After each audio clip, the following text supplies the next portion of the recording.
Hoy día vamos a hablar sobre el concepto de capital cultural, pero utilizando ejemplos de películas y de novelas.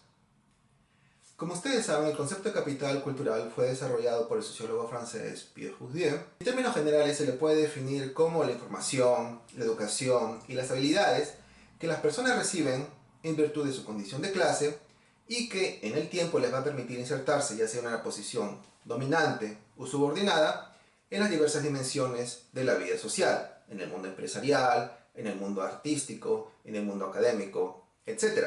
Este concepto se distingue, por ejemplo, de otro que se habla mucho para el tema educativo, que es el de capital humano.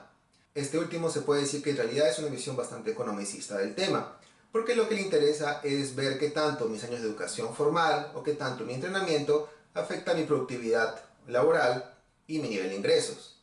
A Bourdieu, en cambio, no le interesa tanto el aspecto económico, lo que le interesa ver es cómo una sociedad se estructura, se ordena, no solamente en relación al lado económico, sino también al lado cultural y simbólico. Es decir, cómo es que una persona que se le dice de clase alta no solamente lo es por el dinero que posee, sino también por cómo se viste, cómo habla, qué tipo de libros y música escucha, qué modales de mesa tiene, etc. Críticamente, elementos que no se pueden aprender simplemente yendo al colegio. El capital cultural se puede decir que tiene tres expresiones distintas, al menos según Bourdieu. Existe un capital cultural personificado, que es justamente aquello que reside en mí, cómo me visto, cómo me comporto, cómo hablo. Un capital cultural institucionalizado, que son los diplomas que yo tengo, por ejemplo, de mi educación primaria, secundaria, mi posgrado, es decir, aquellos que están reconocidos por la sociedad en su conjunto de manera formal. Y también un capital cultural objetivado, que es decir, cómo es que la producción cultural genera objetos que físicamente se pueden tocar y ver, por ejemplo, las pinturas, los libros, las esculturas, etc. Pues bueno, en el cine, en el teatro, en las novelas, muchas veces se ha discutido este tipo de problemas. Un primer ejemplo es el caso de la obra teatral Pigmalión de George Bernard Shaw. En este caso tenemos a una mujer que trabaja como vendedora de flores en el mercado de vegetales de Covent Garden. Esta mujer tiene una aspiración, que es la de ser florista, pero en una tienda más respetable. Para ello, el problema que tiene es que ella no sabe hablar bien, como una dama. Ella por casualidad conoció a un foneticista que justamente ella contacta para que le enseñe a comportarse y hablar como una dama de sociedad. Pues bueno, lo interesante de esta obra, que muchos conocerán por su adaptación musical My Fair Lady, una vez que se consiguió por fin transformar a esta florista de la calle en una dama respetable, una vez que tiene todo este comportamiento, esta manera de hablar y todos estos manerismos asociados con una clase alta o media alta, lo que encuentra es que simplemente no tiene el dinero ni los bienes materiales que sostengan este estilo de vida. Uno puede tener toda esta formación, pero sin el dinero que lo sostenga, pues simplemente no hay cómo sostenerlo. Otro ejemplo relativamente similar es el de la obra de teatro Educando a Rita, de William Randolph, también adaptada al cine posteriormente. En este caso tenemos a una mujer de 26 años que trabaja como peluquera, que está casada y que vive en un barrio de clase obrera. Esta mujer tiene un problema, y es que ella no está conforme con el rol doméstico tradicional asociado con su condición de mujer y con su condición de mujer de clase trabajadora. Lo que ella quiere más bien es aprender a cantar una mejor canción, como diría ella, y para eso se registra un curso de literatura inglesa en la Universidad Abierta. El problema que ella encuentra es que conforme va conociendo más y más sobre el mundo académico, sobre el arte, la alta cultura entre comillas, ella se va separando poco a poco del ámbito inmediato que la rodea, que es la de su papá, la de su hermana, la de su esposo. Pero al mismo tiempo, ella realmente no pertenece al mundo universitario en el que se está introduciendo. Este proceso de reaprendizaje y de reentendimiento de ella misma con respecto a este viaje es lo que se discute en la obra.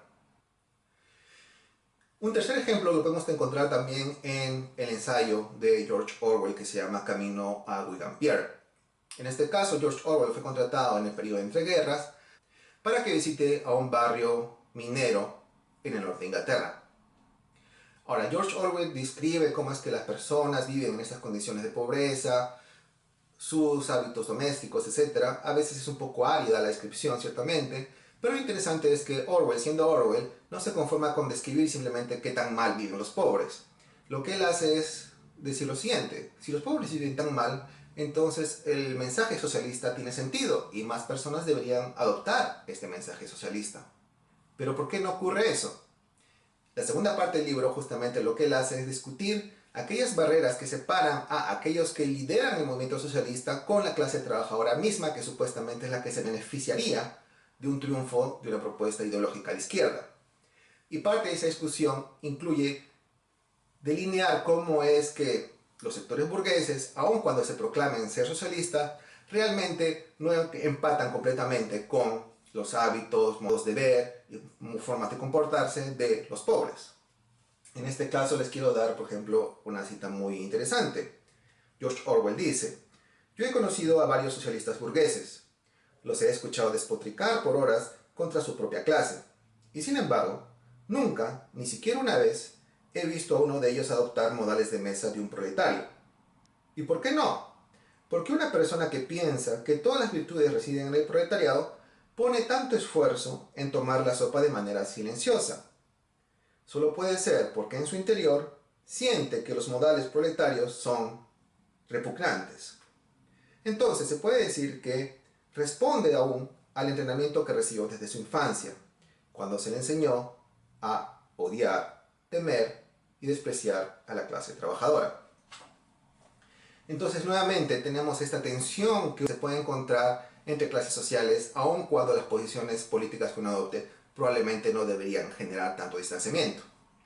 Ahora bien, hay que considerar ciertamente que la información, la educación y las habilidades o los patrones de consumo cultural que uno tiene se pueden considerar valiosos dependiendo del contexto en el que uno se desenvuelve, que es como Bourdieu habla de los campos. Los espacios o dimensiones de la vida social en la que uno se desenvuelve definirá qué tanto la información, la educación y las habilidades que yo tengo me sirven para ponerme en una posición ventajosa o desventajosa.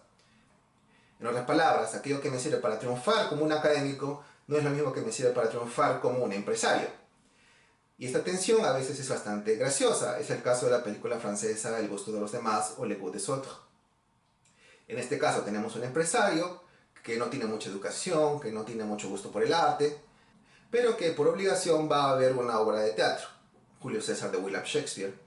Y en ese instante él descubre dos cosas. Por un lado, que le atrae una de las actrices que sale en esta obra, y por otro lado, que le interesa a final de cuentas el teatro y el arte.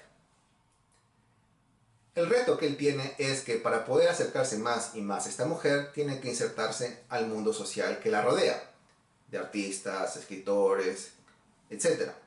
Y él simplemente no sabe nada de eso. Y eso justamente se presta a muchas situaciones jocosas. Claro está, él tiene una ventaja muy clara, y es que al tener dinero, él se puede considerar como cliente y consumidor de los productos culturales que estos artistas pueden generar. A veces las novelas o las películas no hablan de este desencuentro, sino hablan de los mundos específicos del arte, el empresariado, etc. Este es el caso, por ejemplo, de la película Manhattan de Woody Allen, en las cuales pues vemos los devaneos amorosos de Woody Allen. Pero si se fijan bien, detrás de todo esto existe un mundo muy específico, el de un profesor de universidad, el de cineastas, el de escritores, el de comentaristas para revistas y periódicos, que tienen una manera muy particular de conversar y de partir entre ellos, que incluye hablar de cineastas, de libros, de exposiciones de artes plásticas, de comentar sobre si les gusta o no cierta escultura, etc. Es muy interesante. Yo siempre recuerdo, por ejemplo, el caso de un encuentro relativamente muy próximo entre Woody Allen y Diane Keaton, que gira alrededor de una conversación sobre qué tanto deberían conocer o no cuántos satélites tiene Saturno y cuáles son sus nombres. Esto demuestra entonces cómo es que nuestro conocimiento, nuestros patrones de consumo cultural, tienen valía dependiendo de en qué dimensión o mundo nos movemos. Pues bueno, yo estoy seguro que deben haber otras obras más, otras películas, más novelas, más teatro que podemos introducir en la lista. Si ustedes conocen alguna otra obra que deberíamos incluir, háganmelo saber. Si les interesa más saber sobre el capital cultural, ustedes podrán encontrar enlaces a artículos sobre el tema que se puede descargar de manera gratuita en el blog asociado a este video. Estamos hablando en una próxima oportunidad. Hasta luego.